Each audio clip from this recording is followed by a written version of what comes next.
The EPCHS. Heard everywhere podcasts can be found, and always at the EPPodcast.com.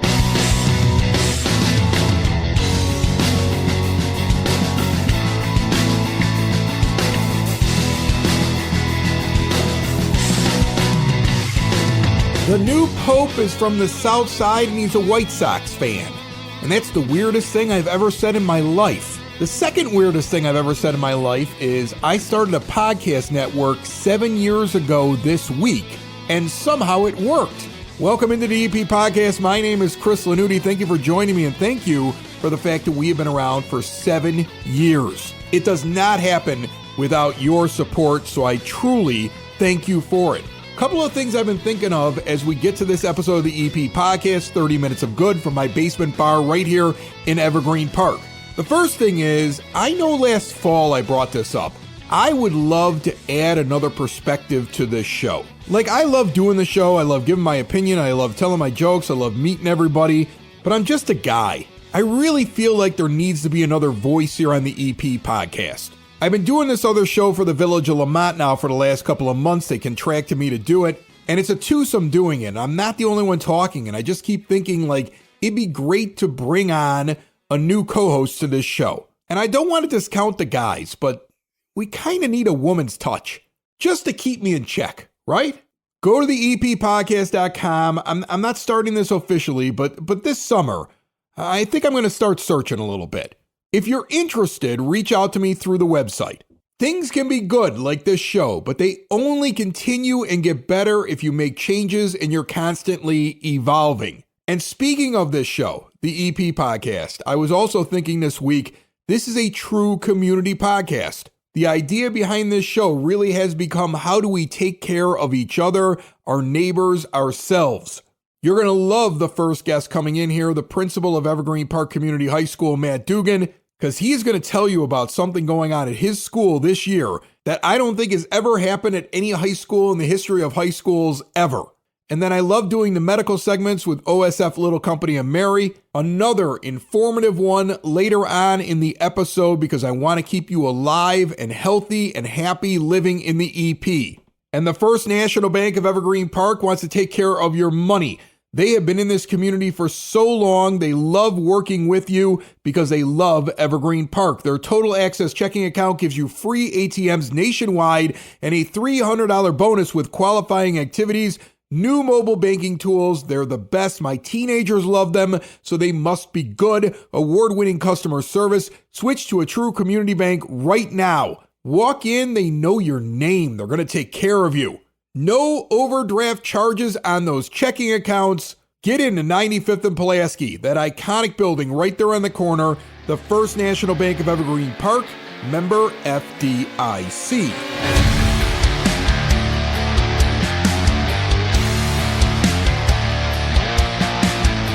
Sitting down here at the 9-foot homemade oak bar. He's been here before. He is the proud principal of Evergreen Park Community High School, Matt Dugan. How are you? Excellent. Thanks for having me on. And yeah, very, very proud principal of Evergreen Park High School. If this makes it onto the YouTube channel, there is a glow behind him. And I can only describe it as the Pope is a White Sox fan now. And I, just before you came here, recorded an episode of Sox in the Basement where I referred to them as God's team at least 25 times on that White Sox podcast that I do. And ever since then, there has been a beam of light just shining into the basement here where we do the podcast. And I think it's a sign I'm onto something. They need all the help they can get. Right, but you're glowing now. I'm glowing now. I'm going to say this now. WGN was my babysitter growing up, right? I'd come home and it was the Cubs, so I don't want to get yelled at from the South side. It's okay. Okay, but they just had the advantage on WGN during the day. They have an advantage now. They got a big one now. They got a big one now. So the White Sox need the Pope to turn this record around. They need everything they can get. You. I mean, I don't want to say it this way, but I guess it's the only way I can say it. Don't need a lot of help. It sounds like things are going really well over at the high school. I remember when you took this job, like I was like, okay, well, good luck, and you know, it's a big deal. It's a big school with a lot of new things, and you know, the kids coming in from the village, and you get people that are from all different walks of life. And wow, this is going to be interesting. And it sounds to me like everything's going really well. It's fantastic, and thank you. Couldn't be going better. And I think after we're just about done here with year 2, I've said to every parent and every staff member I met, I said, I'm going to stay here until I retire. So I got another 20 years. There you go. But just loving it. And I mentioned to you before we got on the show, we went an entire school year without even having a fight. That's amazing to me. I was waiting to bring it up myself, but I'm glad you led with that. This is a high school. How many kids you got in high school? 920-ish. 920 kids between the ages of essentially 14 to 18 years old going through some of the most confusing times in their life. Yeah. And walking through hallways where somebody could be having a bad day and bump into everybody. That is astounding to me. No fights. And you were telling me no fights in the school, no fights outside the school, no fights with somebody on the way to school. Yeah. No fights in Evergreen Park Community High School for an entire school. You only have a week left. I don't think I've ever had I'm really this before. nervous that like a brawl breaks out. I know, but I think again, I've said it enough and people are yelling at me saying, hey, you're going to jinx it. And I just said again to our students, I've acknowledged this to them and championed them and just said like how incredible it was to go through an entire school year. Yes, while going through your teenage developing years and all the drama that goes on social media and all the other things, I'm very, very proud of our students and also our support team, our 3 counselors, Tom, Veronica, and Eileen, our social workers, Jessica and Tom, and then Mr. McCarthy, our assistant principal who oversees our dean's office of Darian, Sarah, and Matt. They have all done an amazing job working with students when there is drama that arises, right? So let's not pretend that like there isn't boyfriend-girlfriend drama or drama behind the scenes with sports and clubs, but they've just done an incredible job working with students, doing mediations, and the students themselves have done an incredible job, and the parents who've bought in and worked with us and helped us with their child and prevented those things from happening, because you never want to see those things happen. You're aware that they do happen. So it's a pretty incredible school year. And it's very, very proud of them. Very proud of them. It's astounding to me because, I went to school in the 90s and I went to Brother Rice, so it was all boys, right? Yeah. I had at least 2 fights that I was in the school. Yeah. And I'm not even a fighter. I'm like 5'10" and I wear glasses. Are you kidding me? Like I'm not looking to brawl. Yeah. Like I'm not. They were both self-defense moments for me where it was like, oh, I'm gonna get my butt kicked if I don't start swinging back. Like, I mean, so to me, I'm astounded by an entire school with just under 1,000 kids and you're able to keep the peace. How do you do that? Is it your dean system? Is it security guards? Did you have drones flying through the building? Like, what are you doing? It's a combination of everyone. I think it, again, is a combination of the students working with us and buying into what we're asking them to do, which is come talk to us before anything happens. And they're saying like, hey, I got some conflicts with someone. Can we talk? Can we sit down and talk? And truly, I think the kids having gone to school with each other since typically 6th grade has also helped, right? They know each other. They're friends with each other. They might not always be best friends with each other, but they do want to get along and they want the school to be a better place. So since I've gotten there, the students have continuously made ways to improve the school. And that's something I've always said. I think I said it on day one, like listening to the students and having them make the school a better place in their vision. And they've done that with simple things such as senior sunrise, or next week we have senior sunset where they get to go out and watch movies and have fun and eat food, to other things where they make recommendations about the food, the line, the service, all those things. The students are leading the change for our school, and I just get to help facilitate that process, which is pretty great. That's awesome. And you know what? At that age, they want to feel that way. They want to feel like they have some kind of control. I mean, I've got 2 teenagers, and that's a thing. Where like if you kind of tell them like, oh, you get to make choices, or like I get to be an adult, like that makes them excited. It's their school, it's their town, it's their community. So again, I want them to have ownership in that, and they've done just an amazing job making our school a better place. And I can't thank them enough for everything they're doing. That's awesome. All right, so year in review. I mean, we're sitting here in May. I mean, it sounds like it was a good year because you didn't have any fights, but you had to have a lot of other things that happened this year that stand out to you. Like what are the things that stand out the most to you over this school year? Again, I think it's just another successful school year athletically in the fall and the winter and the spring. Baseball and softball are doing well right now. Our girls soccer team is killing it. Track is doing well, boys and girls track. Activities wise, Ken Kazin just finished his career. He had his last concert this week. 38 years, just done an amazing job for everything. Can't thank him enough for everything he's done for our school. Interesting guy. He was down here a month or so ago. Can't thank him enough for everything he's done for the school and the community. So pretty cool part was 38 years ago when he first started, there was a piece commissioned for Central 124. And it was the last time a musical piece was commissioned for Evergreen Park, one of the schools.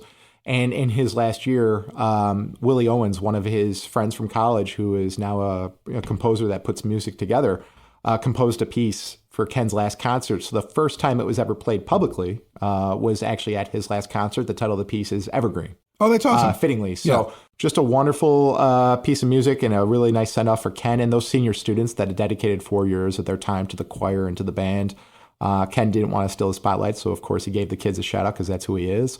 But after 38 years, to see his love and passion for what he does, our students and music, and still to teach, Ken's irreplaceable. And we have a wonderful band director coming in, Colin Curlatolo, who's going to do a great job. I think he's excited and itching to get going here. But I just, again, Ken, everything he's done for our school and the community over the last 38 years, I can't thank him enough for everything he's done. That's an interesting thing. You have a guy who was an institution over there.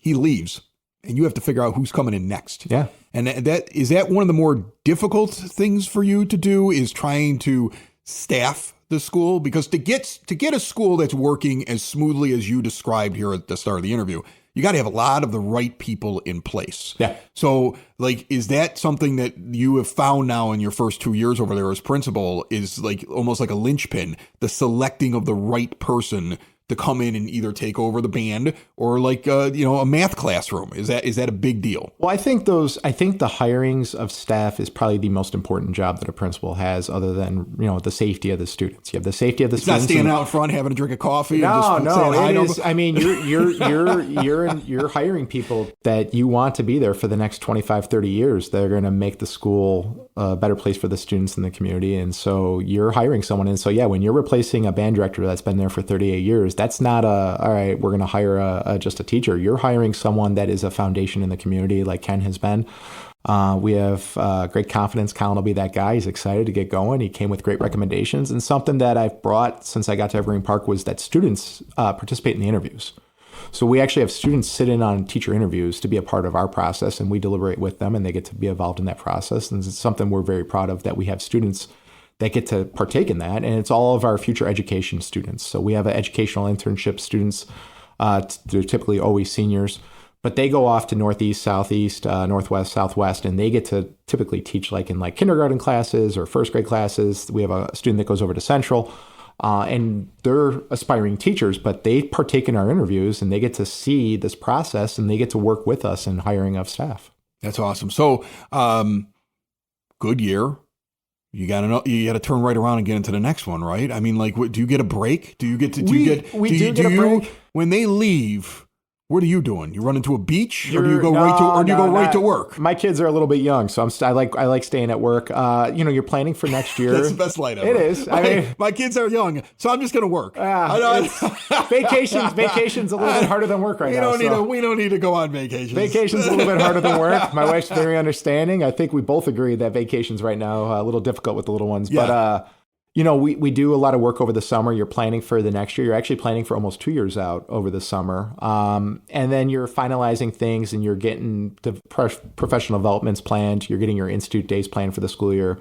Those are the things you're doing over the summer to prepare for next year, as well as any sort of helping out in any other area, registration.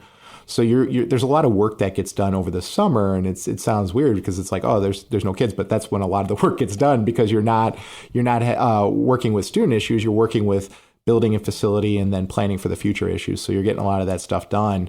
And then, sometimes hirings come up late, people get other job opportunities. And so then you have to do some hirings over the summer. We actually recently just hired our basketball coach. Our new basketball coach just got hired. So we're looking forward to seeing what Mike will do. Mike Lennon will do for our school and our community. And we're excited to see him take our basketball program to the next level. Yeah. How much does that matter to a school? I've always been curious about that. You got your two big sports, your football and your basketball. Those are the ones that'll end up in the paper. Yeah. If you do well, you actually get good press. Yeah. You do well, you get a buzz. You do well, it might actually help with the amount of kids that are on the fence. Do I want to go to my local public high school or go someplace else? May gravitate towards the high school. So is that still a really important thing to be good, especially in the major sports? I think we want to be good in everything, right? That's the goal. I think it's you want to be good in your major sports, but you want to be good, like I said, in band, music, theater. Because really the goal of the school is to put the students in position to be successful in whatever they want to be in for the next steps of their life. So it would be a disservice to any student to just say, oh, okay, we have an average whatever teacher or club sponsor. That's not acceptable. It really is. We want our students to have an outstanding experience. We want exceptional people in every position. So really, again, every position we hire is important. But when you have those people that are foundations in the community, you really got to hit home runs.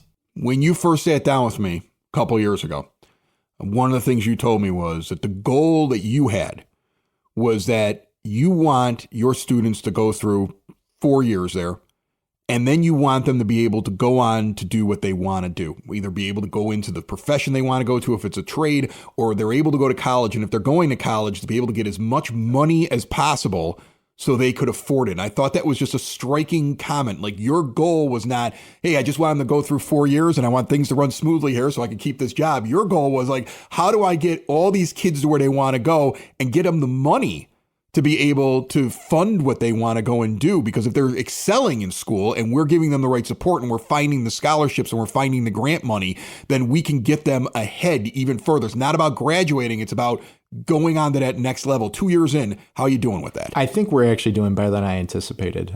We've increased the number of advanced placement classes from last year to this year and even into next year. We're increasing our trades offerings. So we currently have welding and wood shop. Next year, we're going to have HVAC. We have our construction internships. We have students on job sites now, interning with companies, getting that field experience before they go off after high school to see, hey, is this something I want to do? We're going to be working hopefully with the Evergreen Park Fire Department for a fire department internship. So our students will be almost like the cadet program, bringing it back while getting EMT certified through Moraine Valley. So again, everything is going 100% in the right direction as far as the things we want to do. And we have advanced placement testing this week. So we're going to see some 3, 4s, and 5s. And hopefully those students, get all that college credit. So they're going into college as sophomores or with less college expenses without even having a scholarship. And then we've increased the scholarship offerings. So again, it's just a full effort push to help all of our students in the next step, whatever they may be. Yeah, one of the things I'm going to tell you, those AP classes, I got a kid right now that is about to finish her first year down at the University of Illinois. And she was sitting there talking about, I'm thinking about doing this, I'm thinking about doing that. And I'm like, aren't you almost a junior because of all the AP classes? And she's like, yeah. I'm like, take a breath. Yeah. Yeah, it's such an advantage to them. They get there and it's such an advantage if they have those credit hours. I'm like, you don't need to kill yourself because you're ahead of the game right now. You have those credit hours and then you're also preparing. And it's one of those things I talk to a student, and if they don't get a 3, 4, or 5, you don't get the credit, right? If you get a 2, you're not getting credit. 1. And we had a student that was disappointed. I said, listen, you just took an advanced placement class. You got to be in the class and you got a 2 on the test. I said, that prepared you better for college than anything else. I said, so you didn't get the credit, but I said, you still get the GPA boost because you took an advanced placement class and got a B, which is really an A. Yeah. I said, you're going to be better prepared for this. I said, so don't beat yourself up. And now you know what to look for when you get off to college. And so really that's kind of the conversation piece for when, you don't get a 3, 4, or 5. And it's not always 100%.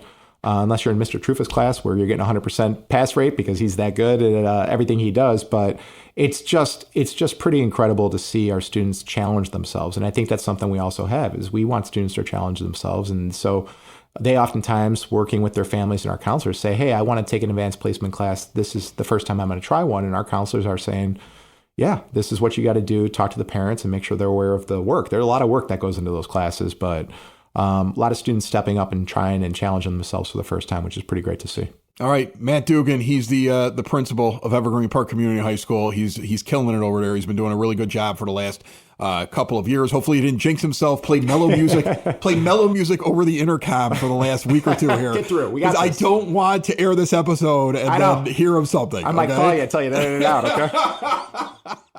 Matt Dugan, thanks so much. Thank you again. Building relationships, supporting the community, and service.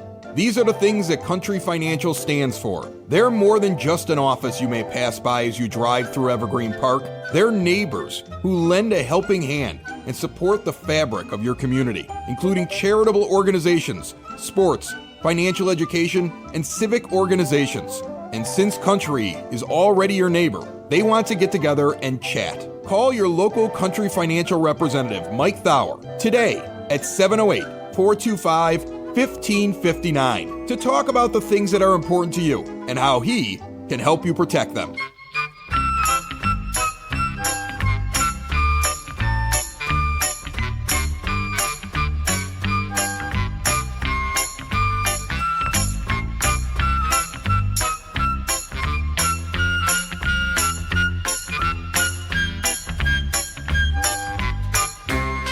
Next week on the EP podcast, we are going to hang out with the Evergreen Park Police Department's drone unit.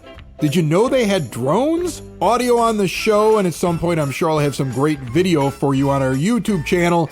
Same with a pickleball lesson over at Duffy Park that I'll be doing on next week's show as well. It is now time for your EP Podcast Word on the Street, brought to you by Spoken Vine, Wine Bar and Bottle Shop, northeast corner of 95th and Kedzie. Incredible small plates, a wide array of wines. They're constantly bringing in new things for you to try and keeping some familiar favorites that people love over there. Great for date night, a night out with your friends, 21 and over establishment. See everything they have to offer at SpokenVineWines.com. The 17th Annual Children's Health Fair at the Evergreen Park Firehouse at 9000 South Kedzie will take place on Wednesday, May 28th from 3:30 to 6:30 p.m. Free height, weight, BMI, and health screenings. Meet OSF Healthcare, Little Company of Mary Medical Center providers, healthy fun activities, and so much more. A free event open to kids of all ages, parents, and their families. Join the Evergreen Park Public Works Department for an update on all the latest projects happening in the village. Tuesday, May 20th at 6 p.m., including street paving and lead service line replacement. We've covered all that on the EP Podcast. It's on demand, so you can also go back and look up those shows at the EPPodcast.com. A representative from NICOR will also be on hand to provide their project update. And the Evergreen Park Community Garage Sale Days will take place on June 7th and 8th. There are no permit fees if you're doing it on this weekend. You can participate on one day or both. Hours of operation from 9 a.m. to 6 p.m. And the village is going to publish a list of all the participants. Get over to evergreenpark-ill.com for more. Don't forget the farmers market is every Thursday. And you can go to the village website for all of the summer programs from the rec department. Any questions, call them at 708-229-3373. Sitting down here at the 9-foot homemade oak bar, I have Amy Gilmartin and Nora Bader from OSF Little Company of Mary. Amy is... So I'm the stroke navigator. Navigator. I'm one of the nurses at OSF. I'm a stroke nurse as well, certified. Okay. It is National Stroke Awareness Month, and I am aware that I don't think I know enough about strokes.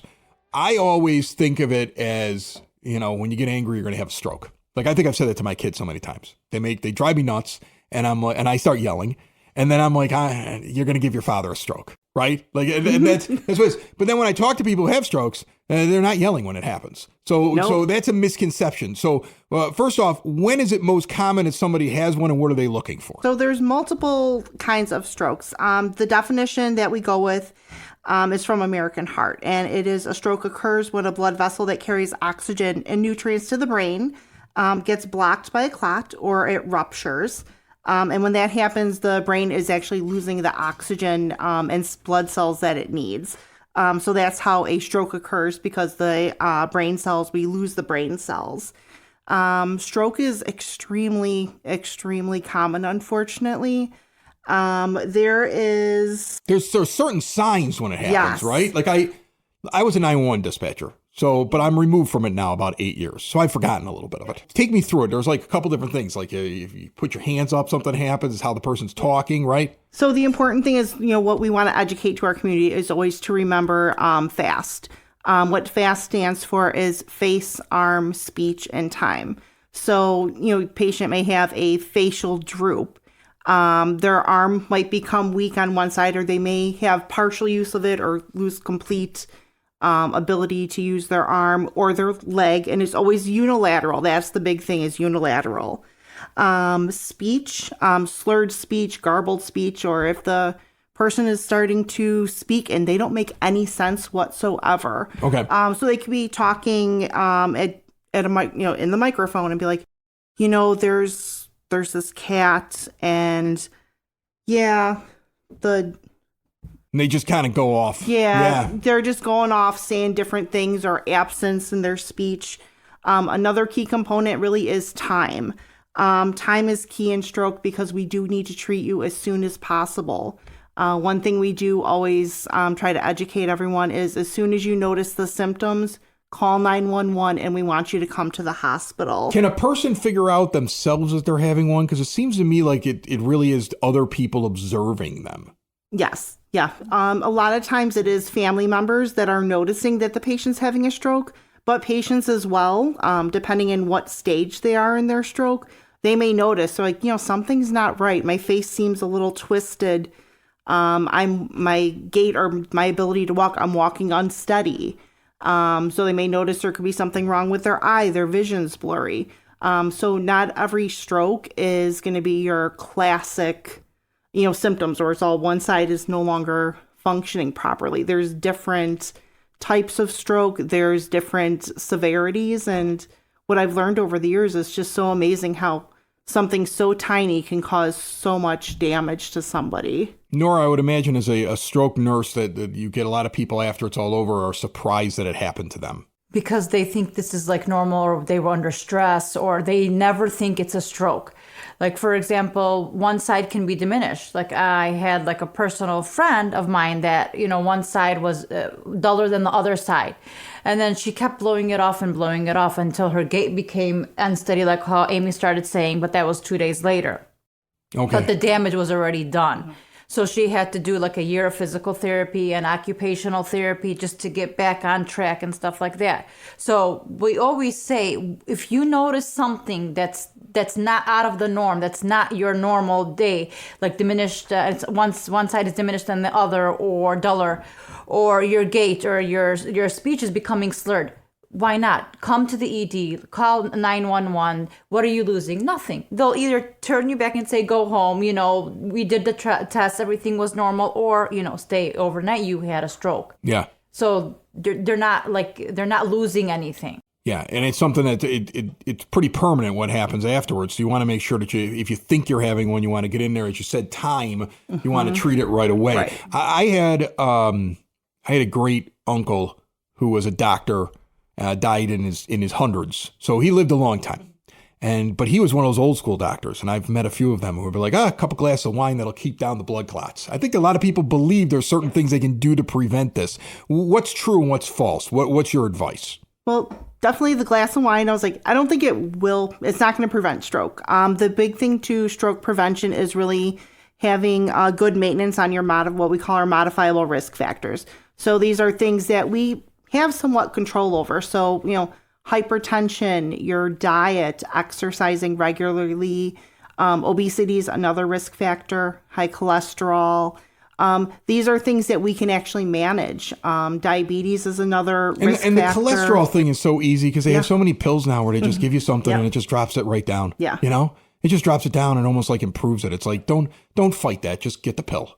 Yeah. Take the pill, or even, a diet. You can really control it by diet as well. That's another way to reduce, improve your diabetes, your high blood pressure, and your cholesterol. I've dropped ultra processed foods as much as I possibly can now. That's like my big thing.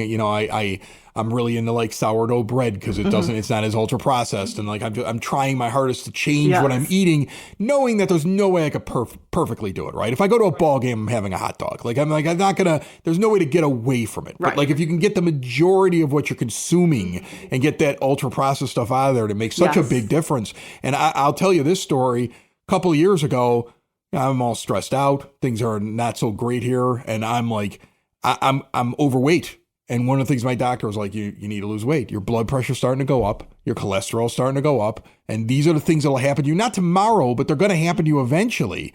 And I really took it to heart, dropped 30 some pounds and really changed all my numbers. And I had no problem taking the pill for the cholesterol because I was like, it's beneficial to take it. And there's so many studies now like my doctor, when he gave me whatever that was, I don't even know the name of it. I'm terrible at this stuff, but I take it. He gives it to me and I take it. Okay. But he was essentially telling me like, at some point, there could be a possibility to just start giving this to people as like your vitamins. Like you get to a certain age, you should just start taking this pill because it keeps cholesterol down and prevents stroke and heart attack and things like that. So what are you guys doing this month then? Anything special happening at Little Company, Mary? So we do have our stroke support group. So we meet every month actually at the Evergreen Park Library. And our next meeting is going to be on Tuesday, May 20th. And it's really every month I do have a specific topic that we go over, but I also keep it an open forum just because everybody who is attending, they're either a stroke survivor or a caregiver. And, even though they're all in different stages of recovery from stroke, they're all going through something similar, but also different. So some patients may have had a hemorrhagic stroke, so they had bleeding on their brain. Some patients who are attending may have an ischemic stroke. So they may have it where it was caused by some kind of a blood clot. But their stories somehow gel together and they're all going through something similar. So it's really nice because the stroke support groups is a community, and it's stroke survivors and caregivers really supporting each other. So I'm just kind of giving them that little, gateway to support each other. Is there a way for anybody that wants to be a part of that group or learn more? Is it best to go to the Little Company of Mary website? What would you suggest? So we can go to the Little Company of Mary website. Our marketing team, they do post the schedule with our meetings. Also on Facebook as well. We do try to utilize social media to help promote our stroke support group. And also at the library, I do make sure we have flyers there, and at our local doctor's offices, the OSF on-call centers. If we have any community events, I always make sure I have some information about our support group. So we're trying to really grow our program and, get as many people who've had strokes and their family members to attend as well. All right. Really good information. National Stroke Awareness Month. Amy Martin, Nora Bader. I'm going to tell you, I just like learning about these things because I don't want to call myself a hypochondriac, but I'm somebody when something's going on, I'm like, I hope I'm not having a stroke. Like I get myself all worried about it. You're right. If you think that you're having one, there's nothing wrong in checking. It's probably a good thing to go check it, but to know what you're looking for, like, you're like the arms up, like, are they both going up? Are you having a problem? Are you slurring your speech? Are you seeing a facial droop? And then if you're seeing one of those things, quickly you want to act. That's the most important thing. FAST, fast. Thank you so much, both of you, for stopping by. All right. Thank you for having us. Thank you for having us. It's the EP Podcast. All things Evergreen Park. It's the EP Podcast. Evergreen Park.